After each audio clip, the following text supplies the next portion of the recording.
அடுத்து அமர்வு 1 உடனடியாக தொடங்குகிறது. செயல் 1, பார்வை 2 கட்டுரைகள். எழுத்தாளர் முத்தாளங்குறிச்சி காமராஜ் அவர்கள் தமிழக அரசின் தமிழ்ச்செம்மல் விருதாளர் இப்போது தலைமையேற்க வருகை தருகின்றார்கள். இந்த நூலாசிரியர் கௌரி பாஸ்கர கணேச பாண்டிய சொக்கலிங்கம், கோவை. திறனாய்வாளர் கவிஞர் தி. காந்திமதி வேலன் அவர்களை மேடைக்கு அன்போடு அழைக்கின்றேன். எனக்கு கொடுக்கப்பட்ட நேரமோ 5 நிமிடம். 5 நிமிடத்திற்கு நான் 2 தலைமுறையை பேச வேண்டும். தீக்காசி ஐயா அன்று சுடலைமாட சுவாமி கோயில் தெருவில் உட்கார்ந்து கொண்டு திறனாய்வு செய்வதோடு மட்டுமில்லாமல் நெல்லையிலே இருக்கக்கூடிய பெரிய எழுத்தாளர்களை வளர்த்து விட்டார்களே, அதை பற்றி பேசவா, அல்லது அவருடைய மகனாக இருந்து கொண்டு இன்றைக்கு நம்ம எல்லாம் வழிநடத்தி கொண்டு இருக்கக்கூடிய வண்ணதாசன் ஐயாவை பற்றி பேசவா, அல்லது அதே டவுன் பகுதியிலே பொருணை இலக்கிய வட்டத்தை உருவாக்கி நடத்திய முதல் தலைமுறையை சேர்ந்த ஐயாவை பற்றி பேசவா, அல்லது அவருடைய மகன் அதை தொடர்ந்து நடத்தி கொண்டிருக்கிறார்கள் அதை பற்றி பேசவா அப்படி என்று நினைத்து சொன்னால் அது போய்கொண்டே இருக்கும். அது ஒரு பக்கம். மற்றொரு பக்கம் பார்த்தீங்கன்னா, எங்களை போன்ற எழுத்தாளர்களை இவர்கள் ஊக்குவிக்கும் போது நாங்கள் நிறைய எழுத்தாளர்களை ஊக்குவித்துட்ருக்கோம். ஏன்னா நானாக பாப்பாக்குடி செல்வமணி ஐயாலாம் ஒரே செட்டு. எங்களுடைய செட்டில் எங்களுக்கு அடுத்த வாரிசுகளை பல வகையில் நாங்கள் உருவாக்கக்கூடிய ஒரு வகையில் இருக்கிறோம். உண்மையிலே பிரம்மாண்டம் அப்படின்னு சொன்னால் அது உண்மையிலே கலைப்பதிகத்தினுடைய உரிமையாளர் பாப்பாக்குடி செல்வமணி. இன்றைக்கி இல்லை, என்றைக்கும் தான். அவர் ஒரு நூல் வெளியிடுறார் அப்படின்னு சொன்னால், ஒரு நூல் வெளியீட்டு விழாவுக்கு ஒரு 20,000 ரூபா செலவாகுது அப்படின்னு சொன்னால் 1 லட்சம் ரூபா அந்த நூல் வெளியீட்டு விழாவுக்கு செலவு பண்ணுவார். இன்றைய பொறுத்தளவில் பார்த்தீங்க அப்படின்னு சொன்னால் எந்த ஒரு காலகட்டத்திலும் என்றைக்குமே பார்த்தீங்க அப்படின்னு சொன்னால் இப்படி ஒரு நிகழ்ச்சியை யாருமே நடத்த முடியாது. அதை பாப்பாக்குடி செல்வமணி அவர்கள் நடத்தி கொண்டிருக்கிறார்கள். இது ஒரு திருவிழா அப்படின்னு சொன்னாங்க. திருவிழா உண்மைதான். உண்மையிலே ஒரு கோயில் கொடை விழா அப்படின்னு சொன்னால் அந்த கோயில் கொடை விழா நடப்பதற்கு 1 மாதத்துக்கு முன்னாலே அந்த கிராமம் களை கட்டிவிடும். அதுபோல தான் அந்த திருவிழா என்றைக்கு ஆரம்பித்ததோ அன்னையில் இருந்தே பார்த்தீங்க அப்படின்னா அவங்களுடைய சகாக்கள்னு சொல்லக்கூடிய அனைத்து நபர்களும் ஆங்காங்கே சென்று வீடியோ போடுறது, அங்கே நின்று ஓனா பண்ணுறது ஒரு பெரிய செயலாக இருந்தது. யூடியூப்பை திறந்தாலே பார்த்தீங்க அப்படின்னு சொன்னால் கலைப்பதிப்பகத்தோட அந்த செயல் தான் வந்துக்கிட்டே இருக்கும். அந்த மாதிரி ரொம்ப பிரம்மாண்டமாக அதை செஞ்சுக்கிட்டு இருந்த அவருடைய சக தோழர்களுக்கு முதல்ல நான் நன்றியை தெரிவித்துக் கொள்கிறேன். ஏன்னா திருநெல்வேலியில் திறனாய்வு அப்படிங்கக்கூடிய ஐயா சொன்ன மாதிரி திறனாய்வுங்கிறது சாதாரண விஷயம் கிடையாது. அந்த திறனாய்வை இந்த அளவுக்கு பெருமையாக கொண்டு போகிறது உண்மையில் ஒரு சந்தோஷமாக இருக்குது. முதல் அமர்வு முதல்ல என்னை பேச அழைச்சிருக்கீங்க, எனக்கு ரொம்ப பெருமையாக இருக்குது. ஏன்னு கேட்டிங்க அப்படின்னு சொன்னால், நாங்கள் தூத்துக்குடி மாவட்டத்தில் திருக்குறள் கருத்தரங்கம் நடத்திக்கிட்டு இருக்கோம். அந்த திருக்குறள் கருத்தரங்கம் நடத்த வரக்கூடிய துணை இயக்குனர் இளங்கோ ஐயா என்ன சொல்வார் அப்படின்னு சொன்னால், திருநெல்வேலியை பார்த்து கற்றுக்கிடுங்க அப்படின்னு சொல்லுவார். திருநெல்வேலியை பார்த்து கற்றுக்கிடுங்க அப்படின்னு சொன்னால் பாப்பாக்குடியாரை பார்த்து கற்றுக்கிடுங்க அப்படின்னு சொல்லி அர்த்தம். வாரத்துக்கு ஒரு முறை அந்த திருக்குறள் அரங்கில் அவர் நிகழ்த்துக்கின்ற அந்த நிகழ்வு இன்றைக்கு தமிழ்நாட்டை ஒரு அசைவு ஏற்படுத்தியிருக்கு. உண்மையிலே திருக்குறள் திட்டப்பணிகள் அப்படிங்கக்கூடிய ஒரு திட்டப்பணிகளை தமிழக அரசு உருவாக்கி அதை செயல்படுத்திக்கிட்டு இருக்குன்னா அது திருநெல்வேலியில் பாப்பாக்குடியார் நடத்தக்கூடிய அந்த நிகழ்ச்சி பிரம்மாண்டம் அப்படின்னு சொல்லி இன்றைக்கி பெரிய அளவில் அது பேசப்பட்டு இருக்குது. அநேகமாக அடுத்த வருடம் மிக சிறந்த ஒரு விருது கூட அவருக்கு கிடைப்பதற்கு வாய்ப்பு இருக்குது அப்படின்னு சொல்லி நாங்கள் நம்பிக்கையோடு இருக்கிறோம். இதே மாதிரி இன்றைக்கி திருநெல்வேலியை வளர்த்து கொண்டு வரதில் தான் நான் கல்யாணிச்சி ஐயாவை பற்றி ஒரே ஒரு வார்த்தை மட்டும் சொல்லலாம்னு நினைக்கிறேன். நான் எழுத்தாளராக இன்றைக்கி வளர்கிறதுக்கு முன்னால் குளத்தூர் ஜமீன்தாரை பற்றி எழுதுவதற்காக எழுதி முடிச்சிட்டேன். குளத்தூர் ஜமீன்தாரை எழுதி முடித்த உடனே அதற்கு ஒரு வாழ்த்துறை அல்லது ஒரு அணிந்துரை வாங்கணும் அப்படின்னு சொல்லி ஐயா கிட்ட தான் அந்த புத்தகத்தை கொண்டு கொடுத்தோம். ஆனால் ஐயா அதை படித்து பார்த்துட்டு உள்ளபடி ஒரு வார்த்தை சொன்னாங்க. எங்களுடைய குளத்தூர் ஜமீன் இருக்கக்கூடிய அந்த அரண்மனையை பற்றி எழுத வேண்டும் என்றால் திருநெல்வேலியில் திவான் தான் எழுதணும். ஆனால் முத்தாளங்குறிச்சி காமராசு இதை தொட்டிருக்காரு அப்படின்னு சொல்லி அந்த திவானுக்கும் அந்த குளத்தூர் ஜமீன்தாருக்கும் உரிய தொடர்பு, அந்த அரண்மனைக்கும் ஐயாவுக்கு உண்டான தொடர்பு. அதாவது அந்த தொடர்பு எப்படி இருக்குன்னா, அந்த வீட்டுக்குள்ளே போகும்போது ஒரு இடத்துல குளிர் அடிக்கும், அதுக்கு இடத்துல பார்த்திங்கன்னா ஒரு வெக்கை வரும், அதற்கு இடத்தால ஒரு ஐயா அதாவது நம்ம குளத்தூர் ஜமீன்தாருடைய அந்த முகம் தெரியும். அதையெல்லாம் அவங்களுடைய அணிந்துரையில் எழுதியிருக்கக்கூடிய அந்த இதை பார்த்த பிறகு எனக்கு மனசுக்குள்ளே ஒரு பெரிய சந்தோஷம் என்ன அப்படின்னு சொன்னால், வளரக்கூடிய ஒரு எழுத்தாளருக்கு எப்படி தீக்காசியா எங்களெல்லாம் தட்டி கொடுத்து நீங்கள் வளருங்கன்னு சொன்னாங்களோ அதே மாதிரி அவருடைய புதல்வர் எங்களை தட்டி கொடுத்து வளர்த்து கொண்டு வந்தது இன்றைக்கு எனக்கு நினைவுக்கு வருது. இந்த குளத்தூர் ஜமீன்தாருக்கு வாழ்த்துறை கொடுத்த அந்த காலம் எனக்கு நினைவுக்கு வருது. இன்றைக்கி கலைப்பதிப்பகம் என்னுடைய நூலாசிரியர் கௌரி பாஸ்கர் கணேச பாண்டிய சொக்கலிங்கம் அவர்கள் கோயம்புத்தூர்லேருந்து வந்திருக்கிறாங்க. அவங்களுடைய நூல் திரைநவாய்வு இங்கே நடக்குது அப்படின்னு சொல்லும்போது எனக்கு மிக சந்தோஷமாக இருக்குது. அதுக்கு தலைமை தாங்க நான் பக்கத்தில் வந்துட்டாப்புல சார், நீங்கள் உடனே 5 நிமிஷம் முடிஞ்சு போச்சு நிறுத்துங்க அப்படின்னு சொல்லி ஒரே ஒரு விஷயத்தை மட்டும் நான் சொல்லிட்டு விடுறேன். இது கலைப்பதிப்பகத்தினுடைய வாரிசை உருவாக்கும் ஒரு நாள். அதாவது அன்றைக்கு ஒரு நாள் காவியா பதிப்பகம் என்னை தட்டி கொடுத்து என்னுடைய தலைத்தாமரவரையும் 1000 பக்கத்தில் போடலைன்னா இன்றைக்கி முத்தலாங்குறிச்சி காமராசு இல்லை. அதே மாதிரி நான் என்னுடைய கூட பார்த்தீங்கன்னா என் கூட இன்றைக்கி இது கூட பார்த்தீங்கன்னா என்னுடைய வளர்ப்பு மகள் அப்படின்னு சொல்லி சாந்தி பிரபு வந்திருக்காங்க. நான் எழுத்துத்துறையில் வளர்ப்பு மகள் தான் சொல்லுவேன். அப்படி வளர்ப்பு மகள்னு சொல்லக்கூடிய அதே மாதிரி என்னுடைய கோபால் வந்திருக்காப்புல, அதேபடி என்னுடைய சிஷ்யன் காமராச செல்வன், இதே மாதிரி நிறைய பேரை நாங்கள் வளர்த்துக்கிட்டே இருக்கிறோம். அதே மாதிரி தான் எங்களுடைய கலைப்பதிப்பகத்தினுடைய உரிமையாளர் நிறைய பேரை வளர்த்துக்கிட்டு இருக்கிறாங்க, நிறைய புத்தகம் போடுறாங்க, நிறைய விஷயங்கள் பண்ணிக்கிட்டு இருக்கிறாங்க. இந்த நிகழ்ச்சி மிக சிறப்பாக நடக்கணும். அதனால் தூத்துக்குடி மாவட்டத்தில் சார்பாக நான் இன்றைக்கு உங்களுக்கு வாழ்த்துக்களை தெரிவித்துக் கொள்கிறேன். உண்மையிலே நல்ல மேடை. இந்த மேடையில் பார்த்தீங்கன்னா இன்றைக்கும் பிரபல திறனாய்வு அப்படின்னு சொன்னால் ஒரு துண்டுப்பு அடிகிறதே பெரிய விஷயம். ஆனால் ஒரு பெரிய ஒரு நினைவு பரிசு என் வீட்டில் பார்த்தீங்க அப்படின்னா பாப்பா கடை கொடுத்த நினைவு பரிசு ஒரு 10 நினைவு பரிசு அப்படியே என் தலைக்கு மேலே இருக்குது. அது எப்படி அவர் நிகழ்ச்சிக்கு வந்தாலும் ஒரு நினைவு பரிசு கொடுப்பார். அவர் மறக்க முடியாத ஒரு நல்லாள். அதே மாதிரி இன்றைக்கு நார்முநாதர் ஐயா நான் நினச்சி பார்க்கணும். ஏன்னா நார்முநாதர் ஐயா இல்லாத ஒரு பெரிய குறை. சூடாமணி போன்ற எழுத்தாளர்களாக வளர்த்து கொண்டு வந்தது நார்முநாதர் ஐயா தான். இன்றைக்கி அவர் இருந்தால் இதை விட சிறப்பாக இருந்திருக்கும். அவர் இல்லாவிட்டாலும் அவர் நம்மோடு இருப்பார் என்ற நம்பிக்கையோடு இந்த நல்ல வாய்ப்புக்கு நன்றி கூறி விடைபெற்றுக் கொள்கிறேன். நன்றி, வணக்கம். நன்றி. தொடர்ந்து நூலாசிரியர் கௌரி பாஸ்கர கணேச பாண்டிய சொக்கலிங்கம் அவர்கள் இப்போது உரையாற்ற வருகை தருகின்றார்கள்.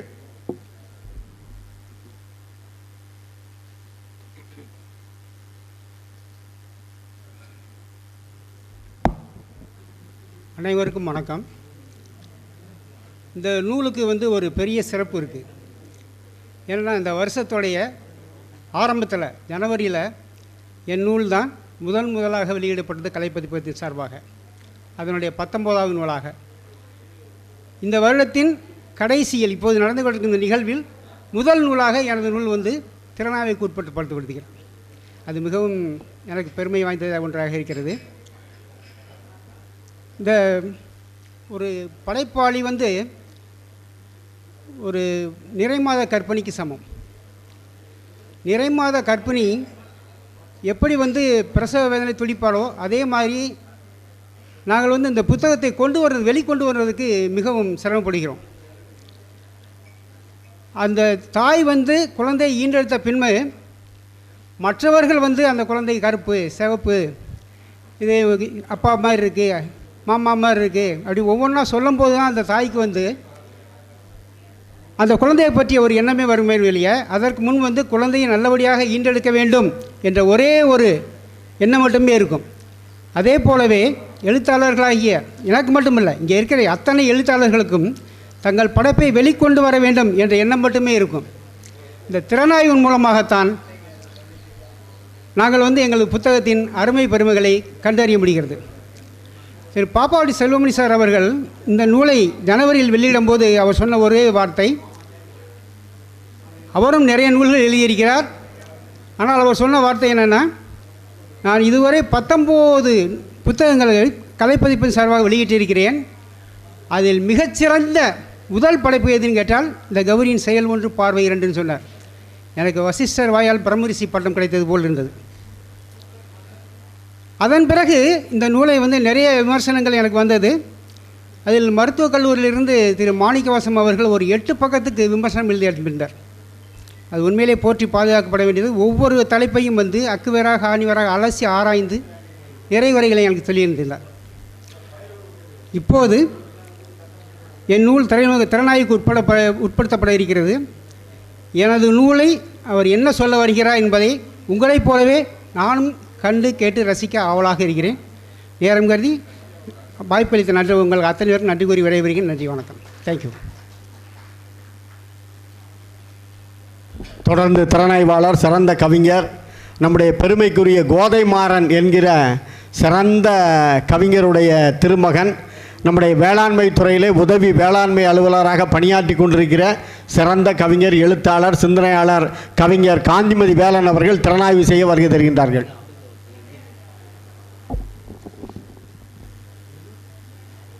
இரண்டு மனம் வேண்டும் இறைவனிடம் கேட்டே, நினைத்து வாழ ஒன்று மறந்து வாழ ஒன்று. இந்த புத்தகத்தில் என்ன இருக்கிறது என்பதை பேசுவதற்கு முன்னர்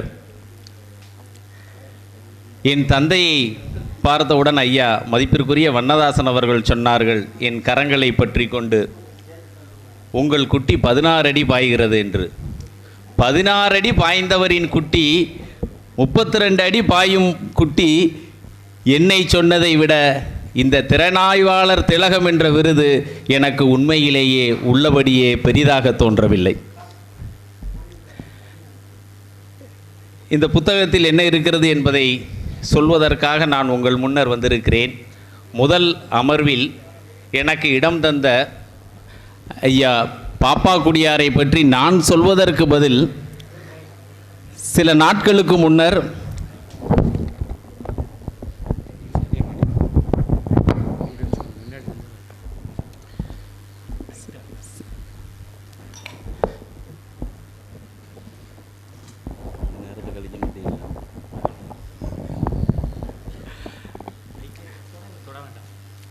சில தினங்களுக்கு முன்னர் மதிப்பிற்குரிய ஐயா செங்கோட்டை சேக் அவர்கள் சொன்னார்கள், ஒரு காணொளி பதிவின் போது வெகு இயல்பாக சொன்னார்கள், பாப்பா குடியார் வாழும் கலைஞர் அல்லவா என்று. இப்படியெல்லாம் கோடி ரூபாயை கொட்டி கொடுத்தாலும் எவரும் எவரையும் வாழும் கலைஞர் என்று சொல்வதற்கு முகாந்திரமே இல்லை. பாப்பா குடியாரை செங்கோட்டை சேக் அவர்கள் சொன்னார்கள் என்றால் அதற்கு பின்புலம் சாட்சியாக இருக்கிறது இந்த திறனாய்வு திருவிழா என்பது. கலைஞர் எந்த பணியை அரசியலில் தன் மும்முரம் காரணமாக விட்டு சென்றாரோ, சற்று குறைத்து கொண்டாரோ, அந்த பணியை பாப்பா குடியார் தொடர்ந்து செய்து கொண்டிருக்கிறார் என்று 2 நாட்களுக்கு முன்னர் திருநெல்வேலி திருவள்ளுவர் பேரவை அமைப்பாளர் ஜெயபாலன் ஐயா அவர்கள் என்னிடம் சொன்னார்கள். இந்த நூல் ஆசிரியர் சொந்த ஊர் விக்கிரமசிங்கபுரம், வசிப்பது கோவையில் என்றார்கள். 2 நாட்களுக்கு முன்னர் கேட்டேன், ஐயா சொன்னாங்க நான் விழுப்புரத்தில் இருக்கேன் இப்போ அப்படின்னு. இடம் மாறிக்கொண்டே இருக்கிறார்கள். இங்கே பார்வை மாறிக்கொண்டே இருக்கிறது என்பதைத்தான் இந்த நூலில் தந்திருக்கிறார்கள். ஒரு செயல் 2 பார்வை. இந்த நூலுக்கு அணிந்துரை வழங்கி அழகு சேர்த்திருப்பவர் யார் என்றால் நமது தமிழ் செம்மல் ஐயா பாமணி அவர்கள். இந்த புத்தகத்தின் 4 பக்கங்களை அவரை பற்றிய தகவல்களே ஆக்கிரமித்து கொண்டுள்ளது. பாமணியாரின் பிள்ளையாக நான் உங்கள் முன் நின்று பேசுவது எனக்கும் பெருமை. 16 தலைப்புகளில் இந்த புத்தகத்தை பற்றி இந்த புத்தகத்தில் ஐயா கௌரி பாஸ்கர கணேச பாண்டிய சொக்கலிங்கம், இந்த பேரை படிக்கிறதுக்கு எனக்கு 3 நாள் ஆச்சு. இந்த பேரையே ஒரு தனி விழாவாக திறனாய்வு செய்யலாம். அந்த மைக்கேல் மதன காமராஜன் இன்னொரு படமும் இதை மாதிரி வந்தது. அதன் தாக்கமோ என்னவோ எனக்கு தெரியவில்லை. ஐயா வயதில் மூத்தவர், அதிகம் இதை பற்றி பேச இயலாது. இந்த 16 தலைப்புகளில் பார்த்தீங்கன்னா எனக்கு பிடித்தது அந்த முதல் தலைப்பே. இது ஒரு பகுத்தறிவு நூலா அப்படின்னு பார்த்தா எனக்கு அப்படியும் தெரியல. ஆனால் படிப்பதற்கு ஏற்ற நூல். பாலை பற்றி, பால் எங்கெல்லாம் முக்கியத்துவம் பெறுகிறது என்பதை தமிழ் பால் கொண்டு சொல்லியிருக்கிறார். கிளியோபாட்ரா கழுதை பாலில் குளித்தார் என்ற ஒரு அரிய தகவல்களை நமக்கு வழங்கியிருக்கிறார் இந்த எழுத்தாளர். காந்தியடிகள் குடித்து மகிழ்ந்த ஆட்டுப்பாலை சொல்லியிருக்கிறார்.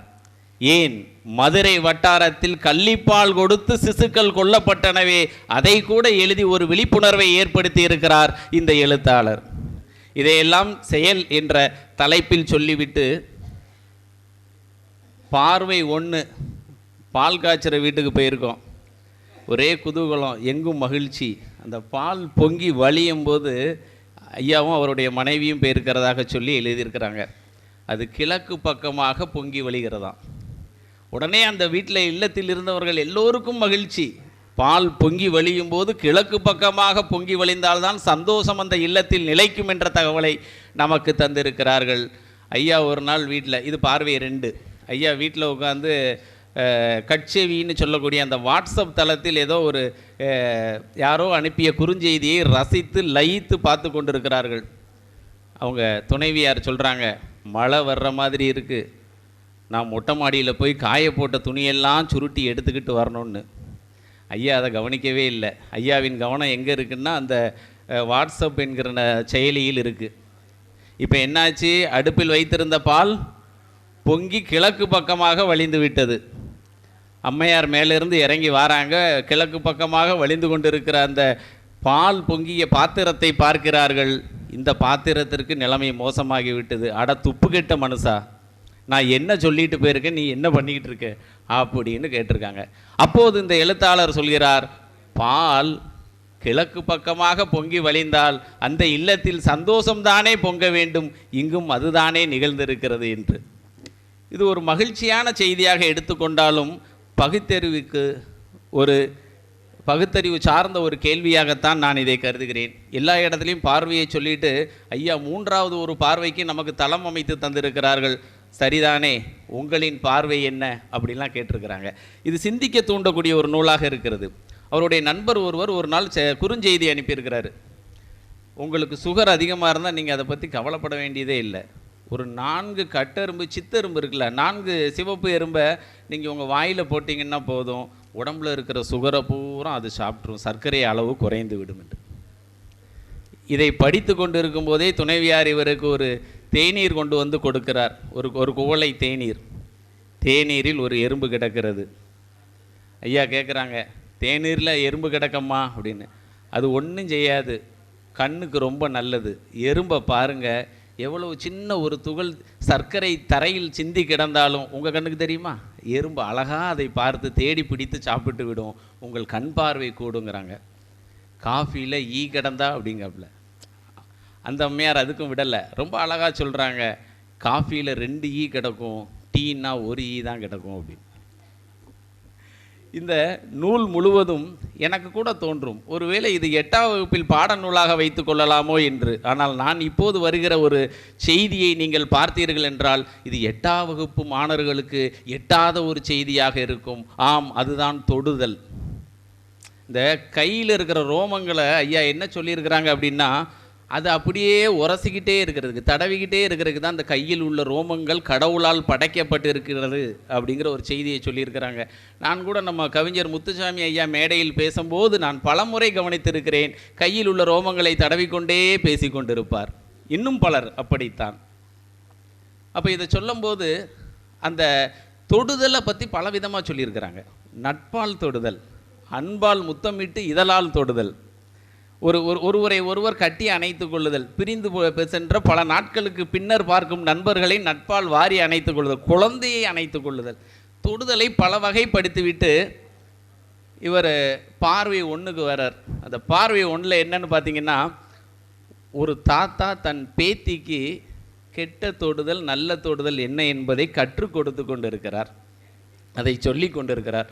இவர் இல்லத்துக்குள் நுழையும் போது அவர் சொல்கிறாரு, இந்த தொடுதல்ங்கிறது ரொம்ப முக்கியமான விஷயம், அதுவும் குறிப்பாக பெண் குழந்தைகளுக்கு இது நாம் கற்றுக் கொடுக்க வேண்டிய விஷயம். இந்த கற்றுக் கொடுப்பது என்பது கூட வலிந்து கற்றுக் கொடுக்க கூடாது என்பதைத்தான் பார்வை 2ல் வைத்திருக்கிறார். அங்கே என்னன்னு பார்த்தீங்கன்னா, இவருடைய அலுவலக நண்பரின் மகன் திருமணமாகி 2 ஆண்டுகளுக்கு மேலாகிறது, குழந்தை பாக்கியம் இல்லை. இவங்க கூப்பிட்டு விசாரிக்கிறாங்க, என்னப்பா உங்களுக்குள்ள பிரச்சனைன்னு. அப்போ அவர் சொல்கிறாரு, என் மனைவி நான் தொட்டாலே என்னை தொட விடுவதில்லைன்னு. இது 8ஆம் வகுப்பில் வைக்க முடியுமா? இதுதான் அங்கே பிரச்சனை. அப்போது அந்த அந்த அந்த அன்பு மகனிடம் அங்கிள்னு சொல்கிறதா சொல்லியிருக்கிறாங்க. அப்போது நான் உன் மனைவியிடம் இது குறித்து பேசலாமான்னோன்னா, நீங்கள் தாராளமாக பேசுங்கன்னு சொன்ன உடனே, ஏம்மா அது ஒரு தவறான விஷயம் இல்லை, கணவன் மனைவினா இப்படி தான் இருப்பாங்கன்னு சூசகமாக சில விஷயங்களை சொல்கிறார். இப்போ எங்கே பிரச்சனை ஆரம்பிச்சிருக்குன்னா, இந்த தொடுதல் குறித்து அதிக விழிப்புணர்வை ஏற்படுத்தியிருக்கிறாங்க. தொட்டாலே தப்புன்னு அந்த குழந்தைக்கு, அந்த மகளுக்கு மனதில் பதிந்து விட்டது. நான் 2 பள்ளிகள் ஆசிரியராக பணியாற்றி இருக்கிறேன் முன்னர். அந்த பள்ளிக்கூடத்தில் சொல்லுவாங்க, பாய்ஸ்கிட்ட பேசக்கூடாது, கேர்ள்ஸ் பக்கம் போகக்கூடாது, அந்த பக்கம் அவன் நாளைக்கு கல்யாணம் முடித்தா எப்படி போவான்? இந்த கேள்வி எனக்கு அன்றே இருந்தது. இன்று இந்த நூலை படித்தவுடன் அதில் உள்ள உண்மை புரிந்தது. அவர் அந்த அன்பு மகனுக்கு அழகாக அறிவுரைத்திருக்கிறார். ஒன்றும் இல்லை, முதலில் வெளியே கூட்டிட்டு போ, 4 இடத்துக்கு, கோவிலுக்கு போங்க, சினிமாவுக்கு போங்க, உறவினர் இல்லை நிகழ்வுகளுக்கு போங்க. அங்கே போகும்போது மெல்ல விரல்களை மட்டும் பற்றிக்கொள், உன் மீதான அந்த அன்பு பற்றிக்கொள்ளும். எதிர்காலத்தில் ஒரு பேரனோ பேத்தியோ எனக்கு நீ தந்து விடுவாய் என்று சொல்லியிருக்கிறார்களே, இதில் உளவியல் உள்ளது, ஒரு மனோதத்துவ ரீதியிலான பார்வை உள்ளது, சமூகத்தின் பார்வையின் மீது சிறு சாடலும் உள்ளது. இதைத்தான் கௌரி கொண்டிருந்த உள்முக தவம் என்று சொல்லியிருக்கிறார் ஐயா பாமணியார் தன்னுடைய அணிந்துரையில். இது போன்ற கதைகள் போய்கிட்டே இருக்குது. பட்டாம்பூச்சி மொத்தம் உலகத்தில் எத்தனை வகை இருக்குது தெரியுமா? 20,000 30,000 இருக்குதான். இன்னும் சொல்லப்போனால் பட்டாம்பூச்சிகள் 3000 கிலோமீட்டர் தூரத்திற்கு பறக்கும் அப்படிங்கிற செய்தி இந்த புத்தகத்தில் இருக்குது. இந்த பட்டாம்பூச்சி எத்தனை நாட்கள் உயிர் வாழும் தெரியுமா? 30 முதல் 40 நாட்கள் வரை தான். ஐயா வண்ணதாசன் இருக்கிறார்கள். இந்த இடத்தில் வண்ணம் பூசிய பட்டாம்பூச்சியை பற்றி பேசுவதே மகிழ்ச்சியாக இருக்கிறது. ஒரு பட்டாம்பூச்சி ஒரு தந்தையின் மரண வீட்டில் அவரை சுற்றி அலைந்து கொண்டே இருக்கிறது. அந்த பிரேதம் என்று சொல்லக்கூடிய, நம்ம ஆள் இருக்கிறவர் தான் மனிதர், அப்பா உறவுகளை சொல்லி அழைப்போம், அப்புறம் பிரேதம் தான். இங்கே ஒரு இடத்துல ஐயா சொல்லியிருக்கிறாங்க ரொம்ப அழகா, கோயிலில் இருக்கிற வரைக்கும் தான் அவ தெய்வம், எவனாவது ஒருத்தன் கடத்திட்டு போயிட்டான் அப்படின்னா சிலை திருட்டுன்னு வந்துடும். கோயில் சிலை திருட்டு, எவனாவது சாமி திருட்டுன்னு சொல்லியிருக்கானா அப்படிங்கிற ஒரு கேள்வியையும் ஒரு இடத்தில் இந்த தன்னுடைய முன்னுரையில் வைத்திருக்கிறார்கள். இந்த புத்தகத்தின் உள்ளாக ஊர்ந்து செல்லும்போது நமக்கு கிடைக்கக்கூடிய பிரமிப்பு அலாதி. நான் கூட நினைத்தேன், இது என்ன அந்த பாம் 1 செயல் 3 அப்படின்னு சொல்லுவாங்களே, தலைவலியா ஜலதோஷமா அப்படிங்கிற மாதிரி ஒரு தலைப்புடன் கூடிய ஒரு புத்தகமாக இருக்கிறதே என்று. ஆனால் படிக்க படிக்க நான் தெரிந்து கொண்டேன், ரசிக்க ரசிக்க நிறைய இந்த புத்தகத்தில் இருக்கிறது என்பதை. ஒப்பனையை பற்றி சொல்லும்போது அழகான ஒரு ஒப்பீடை நமக்கு தந்திருக்கிறார்கள். ஒரு அன்பு மகள், அவர் இல்லத்துக்கு வரக்கூடியவர், ஒப்பனை அழகாக செய்யக்கூடிய ஒரு பக்குவம் பெற்றிருக்கிறார். அந்த அன்பு மகளை வழிநடத்தி அந்த ஒப்பனை கலையை கற்றுக்கொள்ள வைத்திருக்கிறார். அதை பற்றி சொல்லியிருக்கிறார். பின்னர் ஒரு இடத்துல சொல்கிறாங்க, எங்கள் ஊர் சாலை ரொம்ப மோசமாக இருக்குது, கிராம பள்ளிக்கூடத்துக்கு போகக்கூடிய சாலை. ஒரு நாள் அந்த சாலையை திடீர்னு சரி பண்ணுறாங்க, என்னன்னே தெரியல. அந்த பள்ளி தலைமை ஆசிரியரிடம் விசாரிக்கும் போது தான் அவர் சொல்கிறார், அந்த சாலையை ஒட்டு போட்டு கொண்டு இருக்கிறார்கள். சாலைக்கு அமைச்சர் வருவதால், அந்த பள்ளிக்கூடத்திற்கு அமைச்சர் வருவதால் அந்த சாலைக்கு, நம்ம சொல்லுவோமே மேக்கப்னு ஆங்கிலத்தில், சாலைக்கு ஒட்டு போட்டு ஒப்பனை செய்து கொண்டு இருக்கிறார் என்ற அந்த ஒப்பீட்டை இங்கு நமக்கு சொல்லி இருக்கிறார்கள். இதுபோல் நிறைய விஷயங்கள் இருக்குது. இறுதியாக நான் சொல்லி நிறைவு செய்ய இருப்பது, நாட்டுப்புற கலைகளில் 28 வகை இருக்குது அப்படின்னு சொல்லி அந்த 28 வகை நாட்டுப்புற கலைகளையும் நமக்கு பட்டியலிட்டு காட்டியிருக்கிறார்கள் இந்த எழுத்தாளர் ஐயா அவர்கள். அதில் குறிப்பாக சிலம்பாட்டம் கற்றுக்கொண்ட ஒரு மகளை பற்றிய செய்தி இருக்கிறது. அந்த மகளுக்கு திருமணம் நடத்தும் தருவாய், திருமணத்திற்கு இன்னும் 4-5 நாட்கள் தான் உள்ளன. அந்த மகளை தந்தை பார்க்கிறார். தந்தையை பார்க்கும் போதெல்லாம் அந்த மகளின் கண்ணில் நீர் துளிர்க்கிறது. ஏன் அழும் நிலைமையில் இருக்கிறார் இந்த மகள் என்று யோசிக்கிறார். எல்லோரும் வீட்டில் தூங்கிய பின் தன் அன்பு மகளை அழைக்கிறார். ஏனம்மா அழுகிறாய் அப்படின்னு என்ன பார்க்கும் போதெல்லாம் அது வரைக்கும் துளிர்த்திருந்த அந்த நீர் தாரை தாரையாக வடிய ஆரம்பித்திருக்கிறது. அப்போது அந்த பெண்ணை பற்றி சொல்லும்போது, அவள் ஒரு சிலம்பாட்டம் கற்றுக்கொண்ட ஒரு பெண் என்று சொல்கிறார். அவளுக்கு வாழ்க்கையை சிலம்பாட்டத்தை சொல்லி புரிய வைக்கக்கூடிய ஒரு விஷயம் இந்த புத்தகத்தில் இருக்குது. எம்மா, சிலம்பாட்டம் மாதிரி தான்மா வாழ்க்கை. நீ முதல்ல சிலம்பத்தை கையில் எடுக்கும்போது என்ன செய்வாய்? அழகாக அந்த பெரியவர்களை காலில் விழுந்து உன் குருவை வணங்கிவிட்டு அந்த சிலம்பை கையில் எடுப்பாய். அதுபோலத்தான் இந்த உங்கள் வீட்டில் உள்ள பெரியவர்கள், மாமனார், மாமியார், உன்னுடைய நாத்தனார், இவர்களையெல்லாம் நீ குருவாக கருதினால் அந்த வீட்டில் எந்த பிரச்சனையும் இருக்காது. அதே மாதிரி தான் சிலம்பு ஆட ஆரம்பித்ததுக்கப்புறம் அங்கங்கிருந்து வார்த்தைகளால் கற்களை வீசுவார்கள். அந்த உங்கள் கணவனின் அக்கால் தங்கையர் உறவுகள் எல்லாம் வருவாங்க, கையில் கிடச்சதெல்லாம் வீசுவாங்க. அப்போ நீ சிலம்பாட்டத்தில் எப்படி வீறு கொண்டு ஆடுவியோ அப்படி ஆடணும், தடுப்பாட்டம் ஆட வேண்டும் அப்படின்னு சொல்லிக்கிட்டு, உன் கணவனுடன் இரவில் மற்போரும் பகலில் சொற்போரும் நிகழ்த்தி எனக்கு பேரனையோ பேத்தியையோ பெற்றுத்தாமா அப்படின்னு சொல்லி அந்த மகளை இந்த சிலம்பாட்டத்தை ஒரு நாட்டுப்புற கலையை சொல்லி வாழ்வியலை கற்றுக் கொடுத்திருக்கிறார் இந்த எழுத்தாளர். நான் இது ஒரு நிறைவான புத்தகம், மன நிறைவான ஒன்று என்று சொல்லிக்கொண்டு, அதே நேரத்தில் இந்த புத்தகத்தின் இலக்கு யாருன்னு எனக்கு தெரியல. இந்த புத்தகத்தை எல்லோருக்கும் கொடுக்க முடியுமான்னு எனக்கு தெரியல. ஏன்னா செயல் ஒரு மாதிரி இருக்குது, பார்வை நேர்மறையானது பார்வை ஒன்றாகவும், பார்வை எதிர்மறையானது பார்வை ரெண்டாகவும் இருக்கிறது. அந்த ஒற்றை குறையை சரி செய்தால் இந்த திறனாய்வு திருவிழாவில் இது ஒரு சிறந்த புத்தகமாக இருந்திருக்கும், இப்போதும் இருக்கிறது. அந்த ஒரு குறையை தவிர்த்தால் என்பதை சொல்லிக்கொண்டு இந்த எழுத்தாளருக்கு என்னுடைய நன்றியையும், பாப்பாக்குடியாருக்கு என்னுடைய நன்றியையும், அரங்கத்தை நிறைத்திருக்கும் அனைத்து இலக்கிய சொந்தங்களுக்கும் எனது வணக்கத்தையும் தெரிவித்து கொண்டு விடைபெறுகிறேன். நன்றி, வணக்கம். திறனாய்வை சிறப்பான முறையில் செயல்படுத்திய ஐயா காந்திமதி வேலன் அவர்களுக்கும், நூலாசிரியர் கௌரி பாஸ்கர் கணேச பாண்டிய சொக்கலிங்கம் அவர்களுக்கும், ஐயா பால சரஸ்வதி அவருடைய கணவர்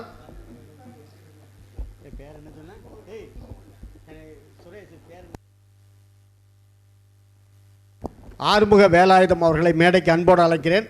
இந்த சிறப்பு செய்யுமாறு அன்போடு அழைக்கிறேன். மேடைக்கு வாங்க. தலைமை எழுத்தாளர் முத்தாலங்குறிச்சி காமராஜ் அவர்களுக்கு இப்போது சிறப்பு செய்யப்படுகின்றது.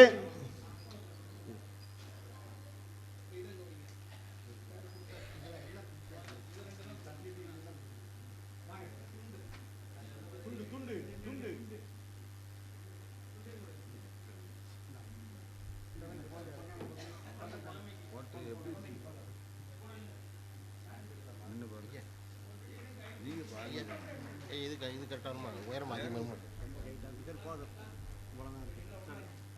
கல்ல போடுமா?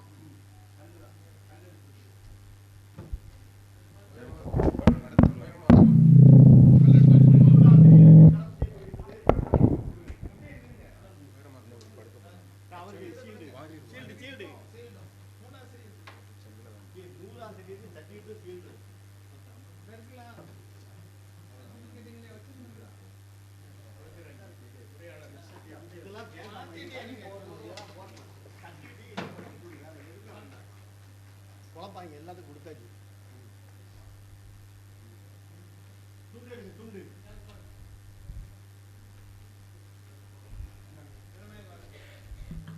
அடுத்து திறனாய்வாளர் காந்திமதி வேலன் அவர்களுக்கு இப்போது அறிவிக்கப்படுகின்றது.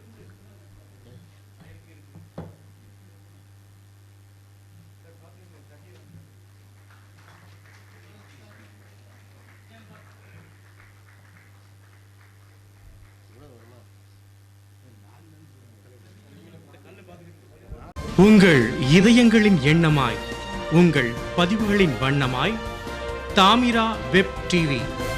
உங்கள் பதிவு நிரந்தர பதிவு.